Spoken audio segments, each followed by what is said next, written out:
వేములవాడ రాజన్న గోశాలలో ఇటీవల కోడెల వరుస మరణాలు ఆందోళన కలిగిస్తున్నాయి. ఈ సమస్యను సమూలంగా పరిష్కరించేందుకు కాంగ్రెస్ ప్రభుత్వం రంగంలోకి దిగింది. లంపీ స్కిన్ వ్యాధితో కోడెలు మరణిస్తున్నట్లు గుర్తించింది. వ్యాధి నియంత్రణకు క్వారంటైన్ విధానాన్ని కఠినంగా అమలు చేయాలని నిర్ణయించింది. ఈ నేపథ్యంలో ప్రభుత్వ విప్ స్థానిక ఎమ్మెల్యే ఆది శ్రీనివాస్ గారు వ్యాధి వ్యాప్తి నివారణకు ప్రత్యేకంగా 3 క్వారంటైన్ షెడ్లు గోశాలను ఏర్పాటు చేయాలని ఆదేశించారు.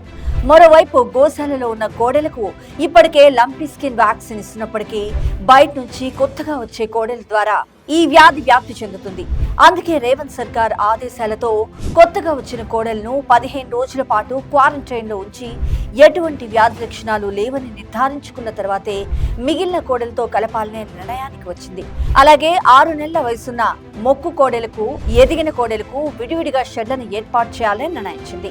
గత బీఆర్ఎస్ పాలనలో వేములవాడ పూర్తిగా నిర్లక్ష్యానికి గురైంది.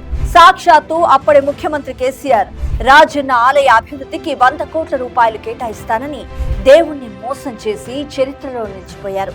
గోశాల అభివృద్ధికి, కోడెల సంరక్షణకు అప్పుడే మాస్టర్ ప్లాన్ అమలు చేసి ఉంటే నేడు ఈ దుస్థితి వచ్చేది కాదు. గౌరవ ముఖ్యమంత్రి రేవంత్ రెడ్డి గారి అధినాయకత్వంలో తెలంగాణ ప్రభుత్వం కోడెల సంరక్షణకు కట్టుబడి ఉంది. వాటి మరణాలను అరికట్టేందుకు అన్ని చర్యలు తీసుకుంటుంది. ఇది మాటల ప్రభుత్వం కాదు, చేతల ప్రభుత్వం అని నిరూపించుకుంటోంది.